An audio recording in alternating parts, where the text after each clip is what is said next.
What's up, folks? Addy Ads here. Addy, Addican, ads for Addy Ads Media and Neighborhood News.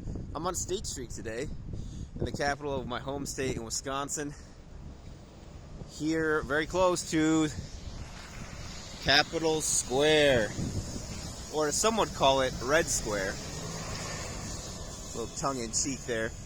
Allusion to a certain now defunct state in the Eastern Hemisphere primarily. But we're also in front of the Wisconsin Veterans Museum as well. As you can see here, unfortunately, it is closed today as it is Sunday. I've actually never been in this museum, which is also unfortunate, but I'll just take you through the pennants up here. Again, these look quite new to me. Let me tip it up here so you can see them. Got Corporal Mitchell Red Cloud. That looks World War II era, because he's got an M1 Garand in his hand there.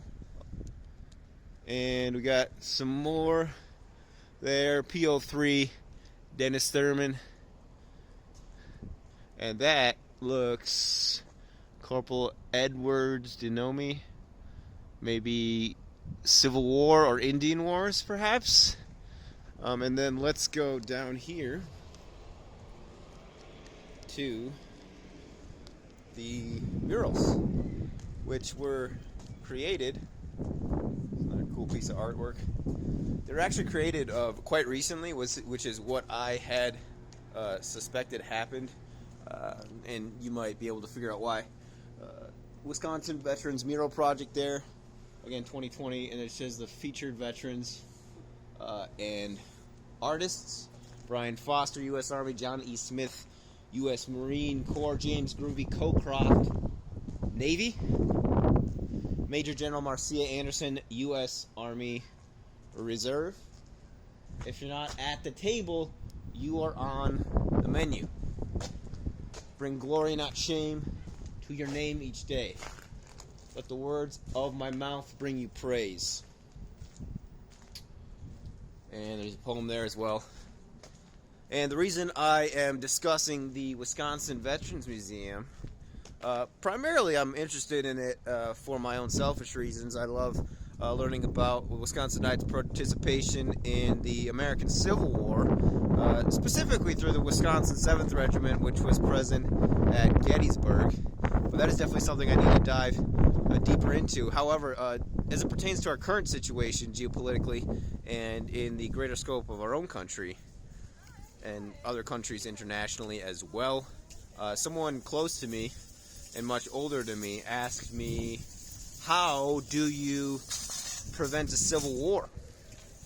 And I didn't say anything. He said, how do you ads? How do you prevent a civil war? And it brings up many questions, like, can one man prevent a civil war? Can one man start a civil war? If one man can start one, can one man prevent one? You know, we're told many times throughout history that it was one man that started the wars. Many times, right? With some false flag event. The young 21-year-old, whose name escapes me at the moment, I believe he was Serbian, who killed Archduke Ferdinand and supposedly set off World War I, for example. Did one man cause that war? Can one man end any future wars? Can I do it? He asked me, so does that mean I should... Is this assuming I have the ability to do this? Is it assuming it's needed?